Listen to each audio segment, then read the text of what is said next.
everybody. This is Patty. Welcome to the Witching Hour. Yes, no matter when you tune in, it's the magical hour of the day when magic happens, that witching hour. We have a great guest today. We're going to get a little out in nature. It is author Mark Langenfeld, and he has this beautiful new book out called Wisdom from the Woods. Welcome, Mark. Thank you so much for coming on my show. You're welcome. Thank you for letting me be here. I appreciate it. I am thrilled. I'm kind of a nature girl myself. Where I live was picked out by my backyard over my house. Living right here in the middle of Los Angeles and LA. All So right. have you always been, I've so many questions for you. So have you always been attuned with nature? Is that how this came? Yeah. Um, Nature kind of connected with me. One of my earliest memories is when I was a small child, barely able to walk, and I pulled myself up to the windowsill and I looked outside, and in broad daylight, I saw a great horned owl in a Yeah. pine tree. And of course, I learned later that they're supposed to be out at night. So it's very, very odd to see a great horned owl during the day. But I was fascinated because this owl at the time was as big as me. And I made eye contact. The owl turned and looked at me, and our eyes met, and there was a spiritual connection. And there has been ever since. So, yes, nature connected with me at a very young age. That's beautiful. And your new book is about wisdom from the woods. And something also, I know that you're a professor, you work at a school. 100% of your proceeds go to students, correct? For food. Yes, the Students Nutrition Assistance Program at our college, we hand out food vouchers to needy students. And I can certainly relate to that because when I was enrolled as a student, I could barely afford groceries. I come from an impoverished family, and my parents couldn't afford to pay my tuition, let alone anything else like groceries. So I honestly remember sitting down for supper and having a bowl of cereal as a student because I was on my own, had my own place. I couldn't afford anything else.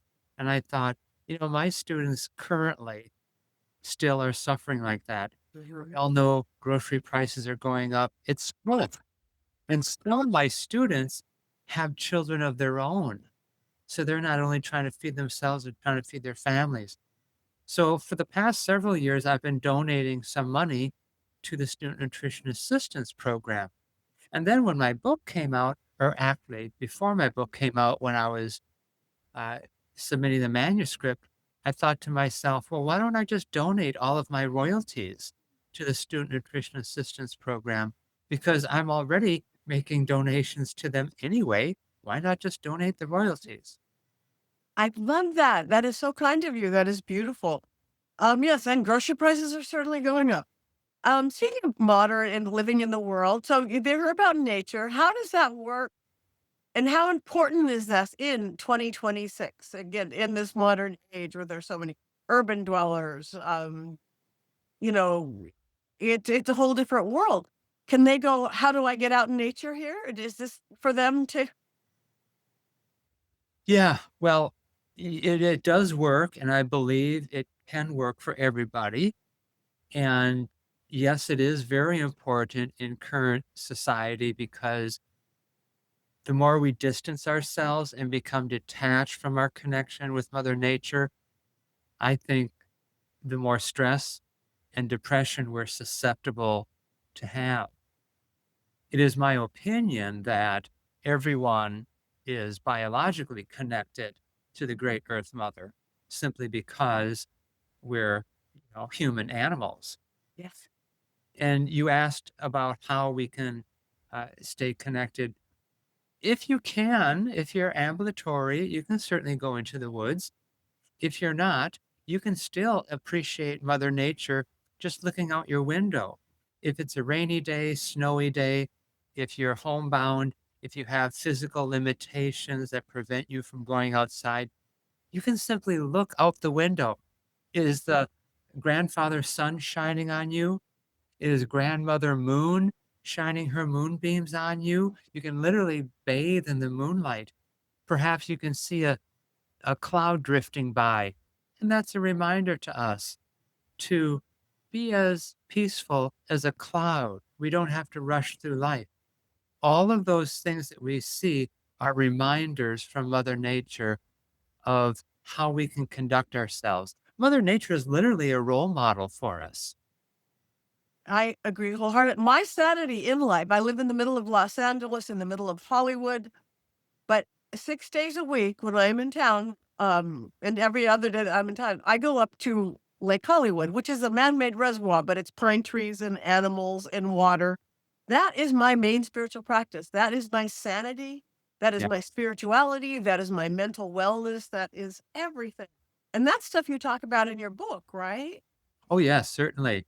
And I also talk about things that are connected to nature, even if you're not able to go out in nature. For example, you may connect through your dreams, and different animals may come to you in image form, plants, trees, whatever it may be, lakes, as you mentioned. So we need to pay attention to our dreams as well. And I like to mention to my students, if you're having insomnia, just remember that grandmother moon is watching over you and protecting you as you sleep. And that helps people relax and fall asleep. That's beautiful. She's watching over. I love that. Plus, again, in our modern crazy, everything's so rushed, nature can teach us about slowing down, right? Oh, That's yes. and again, getting into modern overstimulation and everything. So, um, what are some of the stuff you talk about? Tell people to do within your book or Many different practices. suggestions, many different suggestions. Some of them would involve, if you can, going out in the moonlight, and that is only if you feel safe. There's a little disclaimer in here that says, please don't touch the plants. You might be allergic to them. And please don't do anything that, could get you hurt either by animals or by other people. One of the things that I have to acknowledge, and Mother Nature taught me this, is that I'm able to go into nature in the middle of the night and bask in the moonlight. One of the reasons why I insisted that the book cover be blue is because I'm usually in the woods at night, and this represents the moonlight. However, I need to acknowledge that not all people would feel safe to be in the woods at night. Mother Nature kind of taught me I have male privilege. I can go out in the woods at night and not worry about being assaulted. Where I thought to myself, if I were a woman, I would not feel safe out here alone in the middle of the night. So I have to acknowledge that. And that was one lesson Mother Nature taught me. But you know what? Even if you're not able to go out into the woods, you can always just appreciate whatever Mother Nature may have for you, even if it's gardening. Even if, and this may sound strange, if you're in prison, because I actually taught an intro to psych class at Moose Lake State Prison in Minnesota. And as I'm walking through the corridors and everybody is obviously locked down, I looked out the window and up in the sky, I saw a bald eagle flying by. Bald eagles are quite common around Moose Lake, Minnesota. And I remember thinking, well, Mother Goddess, here I am walking through the corridors of a prison, and I can still enjoy the beauty of Mother Nature. So no matter where you are, you can find some way of connecting with Mother Nature. I agree wholeheartedly. I travel a lot and I go to many places, urban and otherwise. There is always Mother Nature somewhere, whether it's a pigeon, one tree in the middle of everything. It's nature. We're shedding on it. It is beautiful. So you also talk about the woods as a source of wisdom. So Mhm. how or how or how and what does nature actually teach us? Silently Mhm. through modeling. Whenever I see a metaphor in nature, whether it's an animal or a tree or a stream or a cloud or the garden, I always ask the same question. What is your message for me? And the message is almost always do as I do. Look at what I'm doing. And so one time when I was on the shore of Lake Superior, I saw a snowy owl hunting and feeding her young. They nest on the ground, the snowy owls. And I thought to myself, okay, what is she doing? Because that's the message. And she was, first of all, hunting, gathering what she wanted, in this case, nourishment. And then she was not only nourishing herself, she was nourishing others. And I thought to myself, that's a wonderful metaphor. So then for the rest of that day, I nourished myself and I nourished other people in the form of giving compliments. I went out to a restaurant. I held the door open for some people. I just made sure that I shared that kindness. So when you ask, how does Mother Nature communicate with us?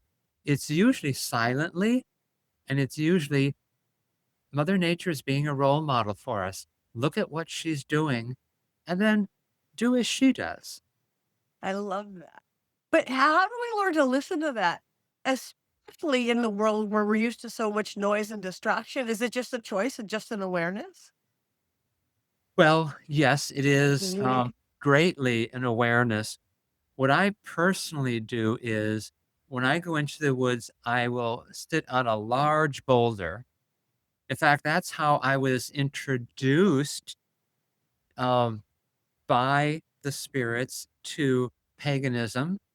Is I was sitting on a large boulder as a young teenager, probably 14, and I would sit and meditate with my eyes closed. And I started seeing visions of gods and goddesses that I later found in books. And I was like, oh, that's the deity that came to me when I was meditating.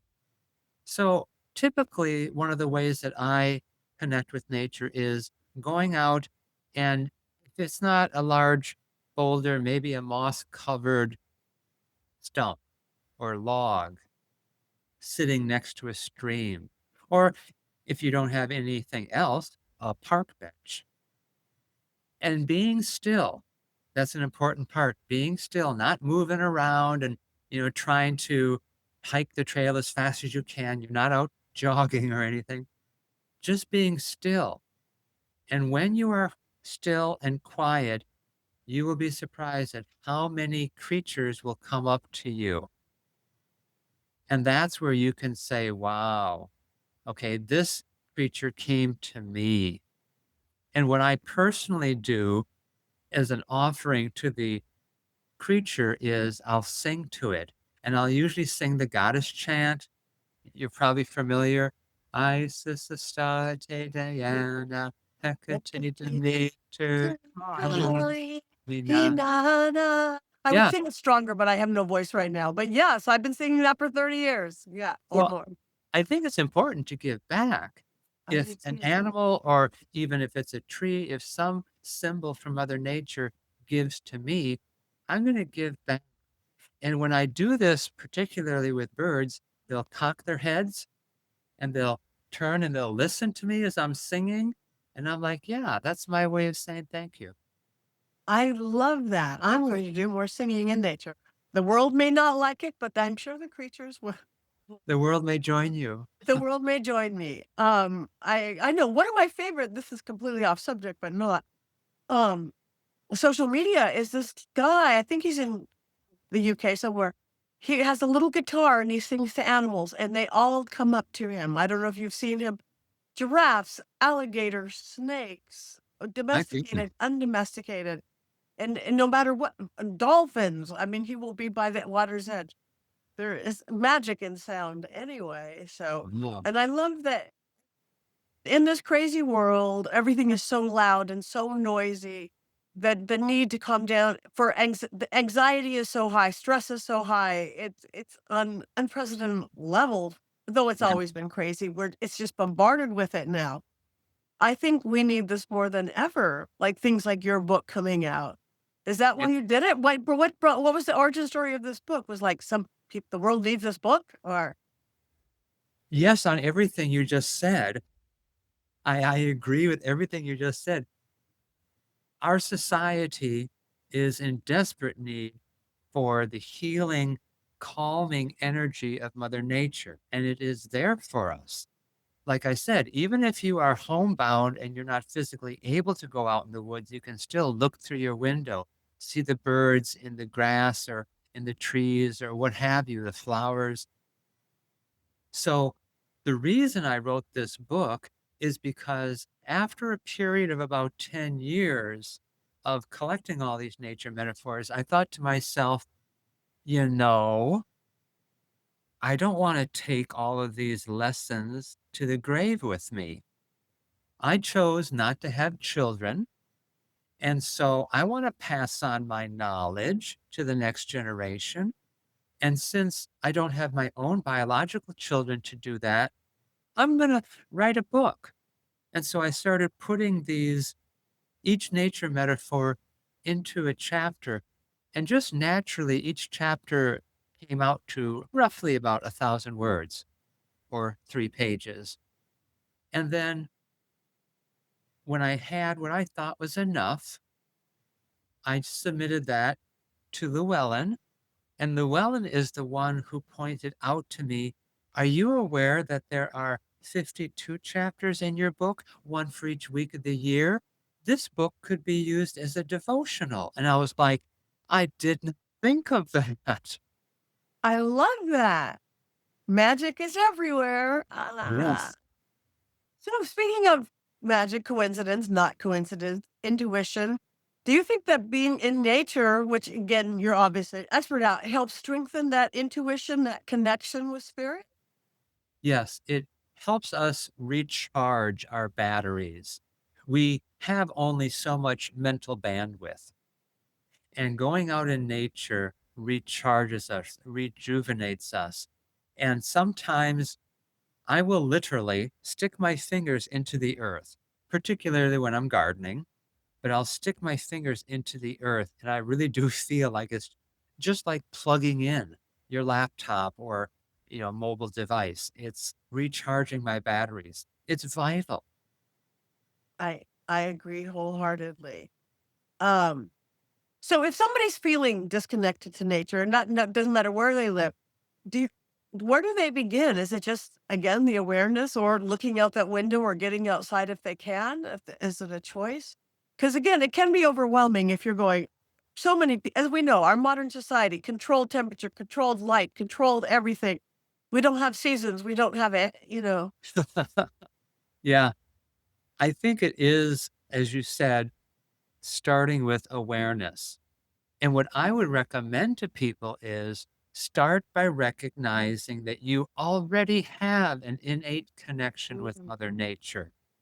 Just the fact that we are biological means we're connected to Mother Nature. That has never been severed. And Mother Nature, I believe, will take care of us even after we die and our uh, biological matter goes back into the soil.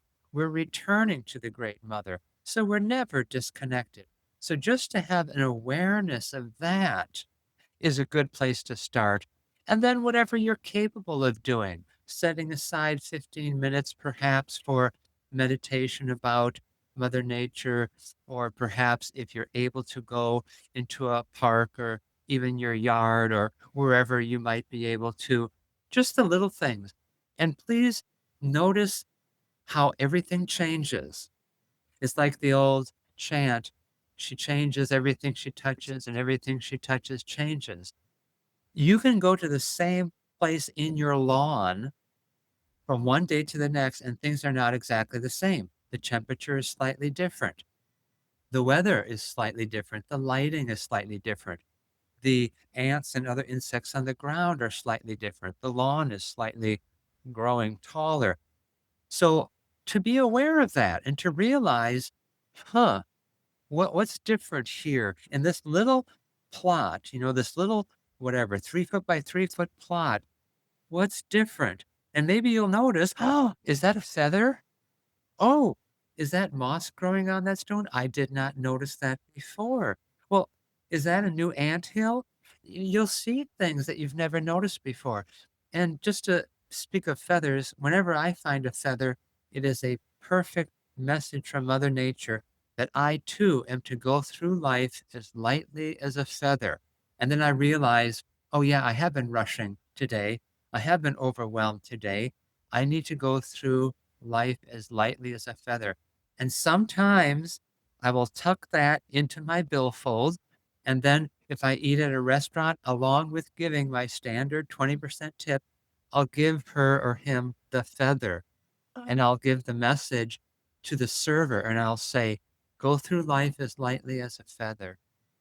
that is beautiful. I am adopting that. I will give you full credit It's when I not a find that. substitute for the tip, it's in addition No, to. no, I didn't mean on the restaurant part. I just meant finding the feather as a reminder. I Yeah. always know their messages, birds are messages, messengers, and messages. But I love that. I'm going to go through life as lightly as this beautiful, fluffing feather. So, what? How was you? Did your connection with nature, which you said started very young, connect you to a pagan path, or did your pagan path develop from nature, or was there a chicken or egg which came? How did that come about? Your path. Well, I have no way of proving Uh-huh. scientifically my beliefs. However, it is my belief that I was born with the spirit of a witch. And I know some people disagree with that. I've talked with enough people and they're like, "Oh, how do you know?" And I'm like, "Well, I can't prove it." But there comes a time of awakening. So when I was in the woods as a young teenager, sitting on that mossy rock and meditating, at that time, I didn't even know what the word pagan was. Right. And so when those pagan deities started coming to me, I just accepted them as friends. And it wasn't until later I went to college and stopped in at my local family occult bookstore that I started thumbing through the pages and I started seeing pictures and images of the moon goddess and the sun god. And I was like, I know them. They're the ones who came to me in my visions. So I believe there was an awakening of what the spirit was already within me. I believe I was born with that spirit. It may not be the same for other people, so I'm not trying to generalize, but that's what it was for me. I agree wholeheartedly. I'm the same. I believe that to me too. I think I was born with witch blood or whatever you want to say. Because I was not in nature. I was in my suburban Los Angeles backyard, Mm. um, knowing what to do, communicating with the plants, my mother's herbs, the rosemary, the mint, knowing what to do with it, where to pick it, and what to put it for different attributes for my mom. Less with the deities, more with the nature spirits itself. It was just in me. So I agree with you 100%. Yeah, that's Um, inherited knowledge. And isn't that wonderful? isn't And it? let me just say something about that. One of the chapters in my intro to psych book that I teach from, that I did not author, but when I teach intro to psych, one of the chapters is on instincts in biology, neurobiology. And if you look up the definition of instincts, it says unlearned knowledge. And I'm like, whoa, hold on. Where did that knowledge come from? If it's unlearned, and the chapter in the intro to psych book says it's passed down on a genetic level. So our instincts are literally the wisdom of our ancestors, genetically encoded in our DNA. Wow. Isn't that amazing? Yeah. So, going back, so those of us who, or not those of us, those of them who, okay, well, I'm not a witch and I'm not a pagan, but I do need this less stress and less anxiety and maybe more just awareness and intuition in life. Um, do you give people like exercises and things Yes. and awarenesses within the books? Yes. Every single one of the 52 chapters concludes with a subtitle called Today's Teaching from Mother Nature. And I then I love give a that. little assignment. Every single chapter at the very end, the last couple of paragraphs gives a little assignment under the heading Today's Teachings from Mother Nature. So this book is very instructional. I love that. So do you see nature as a spirit within itself? Do you see it as sacredness, spirituality, or something else altogether? Yeah, I see Mother Nature as a deity. Me too. I love that. Do you believe that nature has its own intelligence, its own consciousness? Like it's going to go, okay, Mark is here and Patty is here and this person needs that? Or this is just part of the overall. I think that Mother Nature has a different type of consciousness than humans are used to because she definitely recognizes us, but not through eyes or other senses that humans have. She recognizes us because we are her children. Come on. Well, of course, a good mother is going to recognize her children, but it's in a non-human form. So Right. it's not using the same senses that we use. Well, it, I love that. It isn't science catching up with what more magical, like trees really do communicate with each other. And now science is like proving all that stuff that some people just kind of do automatically along the way. Yes, with both the roots and the branches, the most recent science that I've read about with the trees talk about the roots and how the roots interconnect and they send out these biochemical signals that indicate what the other trees might need. And one tree can actually feed the other one nutrients through the roots. In my book, I talk about the branches and how they interconnect. And that came about through real life experience where when I was going to school in California, getting my doctorate, I was doing volunteer work at a local junior high school where I was one of the community counselors. And I would take my students on a nature walk just around the school grounds. We never left the school property. And they nicknamed me the walking therapist. Mhm. And we would just talk about nature. And I would say to them, you see that tree line around the edge of the fence? Okay, you notice how every tree looks separate? They have separate trunks, but look on a higher level. You see that the branches are interconnected. That's the way we are too. We're all interconnected, even though we're individuals. And that was particularly meaningful to those teenagers because this was in Fresno, California. There was a lot of gang activity, a lot of violence. One of my students, his father was shot to death by a Mm. rival gang. And so for me to talk to them about interconnectedness was a very important message. Wow. Yes, my husband's from Fresno. I know Fresno Okay. well. Farming community, very different, very um that that's so funny you mentioned school. It just flashed back. My great and I grew up in suburban Los Angeles, very suburban, Okay. typical track houses and things. We had what we called the forest. It was this little patch of dirt. I'm not good. A third of the size of a football field or smaller. Okay. And it had maybe a dozen big trees. I don't even remember what kind of trees we were. We literally called it the forest. It was in the midst of all Yeah. the asphalt, the asphalt, the asphalt, the asphalt. The magic we had doing that. I went by years later and looked at, and it didn't look so much like a forest to my reckoning, but it certainly did to us youth. And we were all drawn there. We didn't know or what, but again, how it pulled us in. And it's funny just thinking about that for the first time. We had the forest, Yeah. Stephen Foster Elementary School. And that was probably the only little patch of land that was giving back oxygen Yes, because the I asphalt certainly doesn't. no, no. So, Well, I just want to mention that some of the chapters from my book are about being in Fresno and sometimes going up to the foothills and the Sierra Mountains and seeing the, big Sequoia trees. So some of these stories are dealing with just that area where you grew up. that's amazing. And yeah, that's beautiful. You're near Yosemite, you're near all that stuff that's going on. We have a beautiful planet. So how do we take care of it? How do you is she crying now? Is Mother Nature crying? hurting, I think people will respect and care for the hurting earth when they respect and care for themselves. And based on my experience working as a counselor, I have found that people who have really low self esteem don't seem to care about anything else outside of themselves, such as the environment.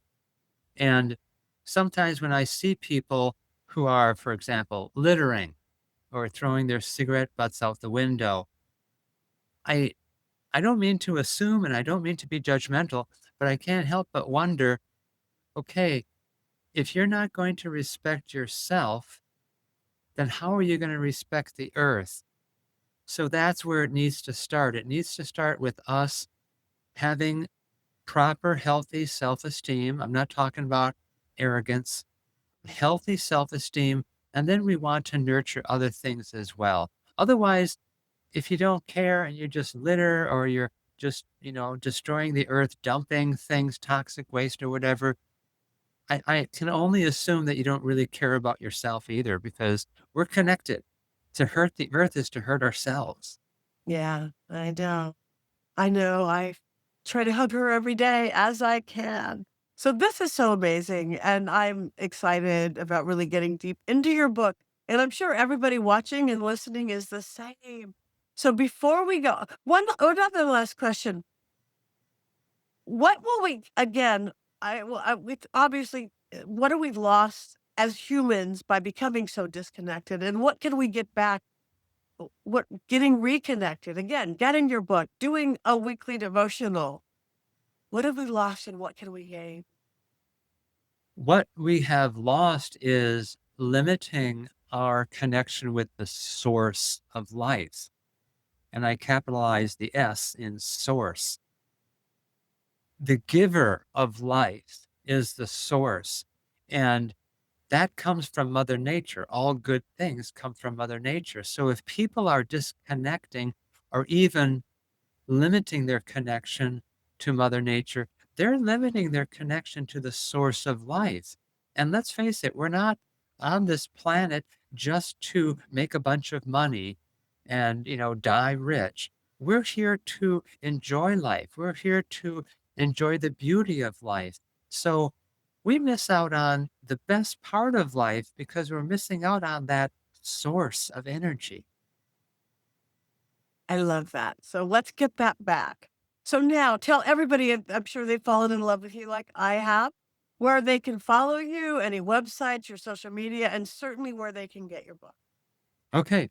They can get the book at llewellyn.com. It's also available at walmart.com, which I found amazing. It's also available at Barnes& and Noble. It's available at amazon.com. They carry just about everything. I think I've also seen it on thrift books or thriftybooks.com. And in my area, it's available at all the bookstores.